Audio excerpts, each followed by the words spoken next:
All right, can everyone see my screen? Yeah, awesome. Okay, guys, today we're going to be starting with biology, and the first topic is going to be cell biology.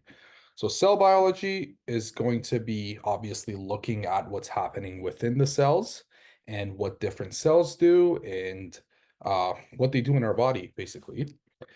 Can Andy, can you tell me what you think cells are? Like cells are they make up like the tissue in our body. What tissue in our body? That's good. Jennifer, what do you think? Organisms? Organisms, yes, cells, a bunch of cells can make up organisms, right? So I'm going to be going into next slide. So what do you know or what have you learned about cells? Dorothy, have you learned anything about cells? No. No? Okay. So guys, cells are going to be just basic um things in our body that are living. It's the smallest unit of a living thing. So for example, all my body is made up of different, maybe millions, maybe billions, maybe trillions amounts of cell. It's going to be a lot of them. And each one of them is going to have a different attribute to it. For example, my skin is going to be made of cells, but also my heart is going to be made off of cells, but they also do different things and they feel different. Everything about them is different. So, in general, how we look at cells is that we're going to have three rules when it comes to cells. Okay. So, the first thing is that everything that's living and is alive is going to be composed of cells. So, it doesn't matter if it's human beings, if it's animals, if it's a plant, all of them are going to make made out of cells as long as we call them something that's alive. The second thing is that only one cell, and the second thing is that organisms that are consisting of only one cell can carry out all the functions of life in that cell. Meaning that if I have a bacteria and it's a singular cell of bacteria, it's going to be doing everything that the bacteria needs to do in order to be alive. Okay? And the third rule is that cells can only come from pre-existing cells. That means that if I see anything alive, there was a cell before that that gave rising to the cell that I'm seeing right now. Is that clear, guys? Does anyone have any questions? Nope. Some. Oh, I can see someone else has joined, maybe two more people. Um, guys, Leslie, can you just quickly introduce yourself and tell me what grade you're in?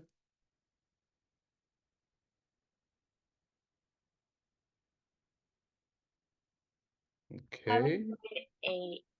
you're in grade 8. Okay. And your name is Leslie. Nice to meet you. And Catherine, can you do that as well? Can you tell me what grade you're in? I'm in 7th grade. 7th grade. Awesome. All right. Now, do you guys think there are any exceptions to this rule?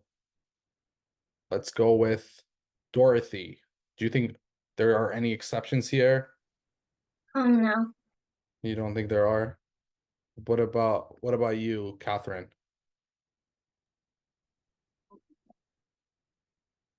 Nope. Okay. I'm just going to be going to the next one. We're going to take a look at this a cell, guys. So a type of cell that we have in our bodies are going to be muscle fibers.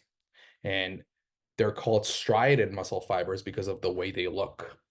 As you can see here, there's a picture and graphic of them. It looks kind of striated and they can be very, very long, more than 300 millimeters. They can become very, very long. What do muscle fibers do in our body? Leslie, what do you think they do in our body?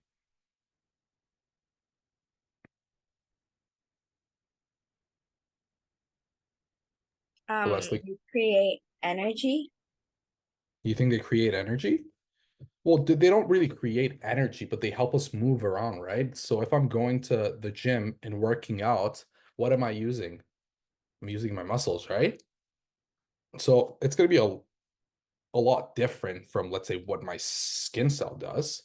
But muscles in general are going to be helping me move around, and they're going to be very important in my living as a human being or animals.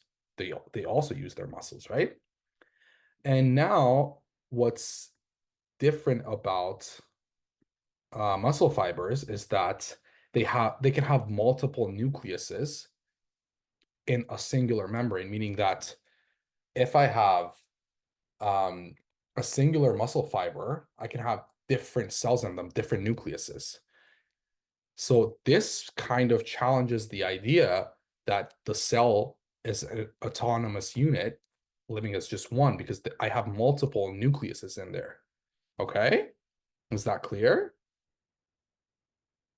Give me a thumbs up if you think that's clear. So one of you guys thinks it's clear, two of you guys think it's clear, three. All right, Andy, what are you struggling with here? What does autonomous mean? It means it's a singular, like everything like works together. Meaning, so if I have different muscle cells and they have different nucleuses, it means that there are different entities within that one cell. So it's a type of cell that's not going to be working as just a singular unit because it has different motor units inside of it, different nucleuses. So it's going to have different DNA information in each of those nucleuses. Okay, so muscle fibers are going to be one of the exceptions to those three rules. Okay, Okay. all right. And now we have this guy with a hard name. It's a fungus. What's a fungus? What do you think fungus is, Andy? I think it's like one of five Mm-hmm. like one of five like living beings. Uh-huh. Well, it is definitely one of them, and they are different from bacterias and from animals and from everything. And as you can see here, there are no partitions, like there's no set membrane between these fungal cells. And that also challenges the idea that living structures are composed of discrete cells, because in this, whatever I'm seeing here, that's a fungal hyphae, I do not see any singular cell. They're not partitions. It's just one unit. So it's a singular thing, but it's bigger than a cell, having nothing discrete between the cells that divide them. Okay, so that's also going to be an exception to the rule. Okay, and then we have something like a giant algae. Do you guys know what algae is? Jennifer, have you heard of algae? Yeah, kind of. What have you heard about them? Like they're like plants in like the water, kind of. Exactly. So here's another type of cell that is just a singular cell, but it can be super huge. So this also challenges the idea that everything that's big, like a human being, is going to be made of many small cells, because I can have a giant algae like this that is very big, but it's only a singular cell.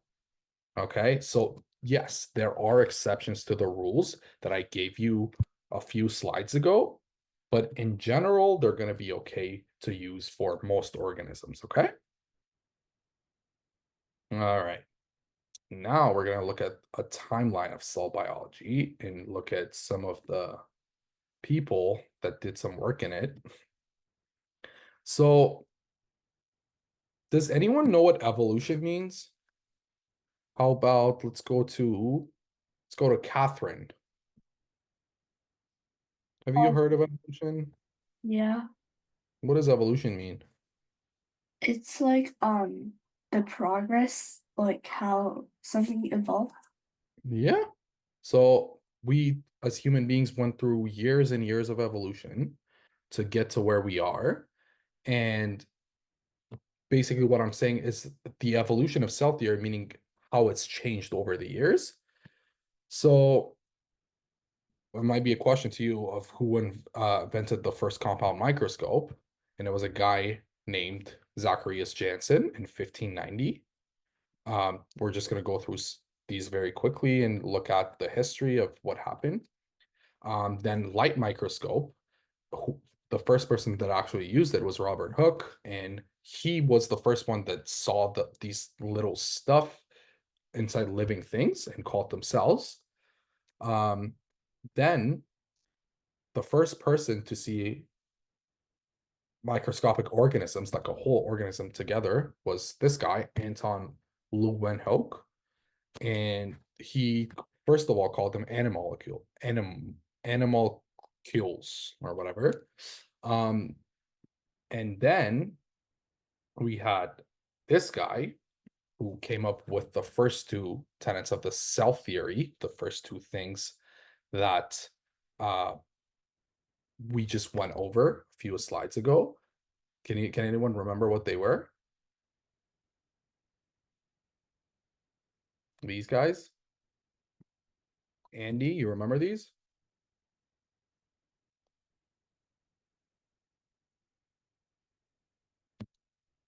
Hello? Andy, can you hear me? Yes. Do you remember these? Yeah.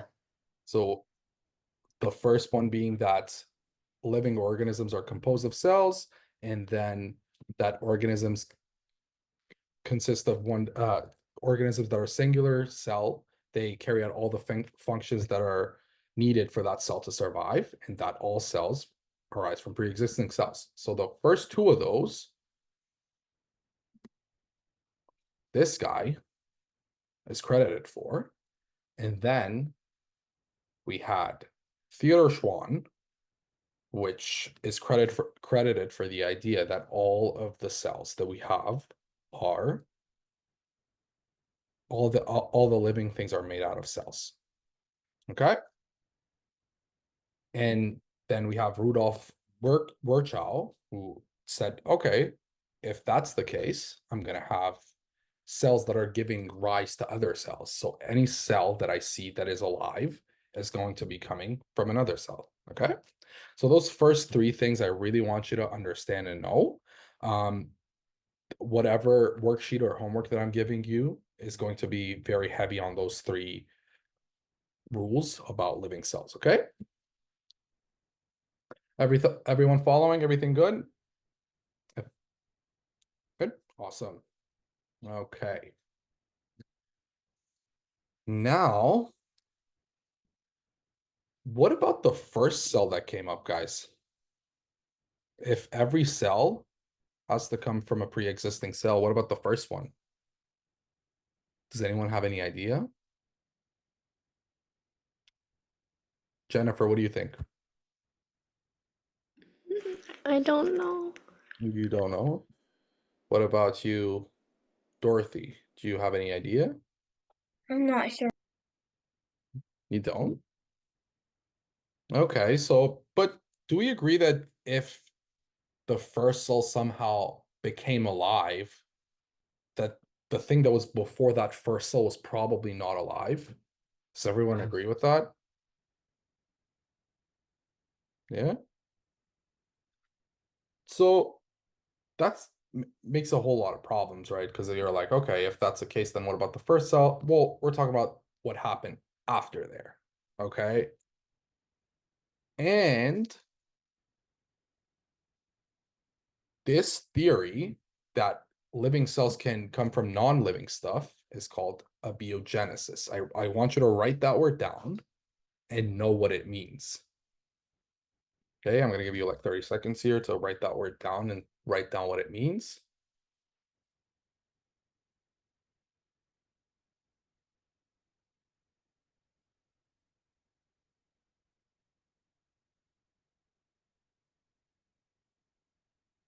Okay.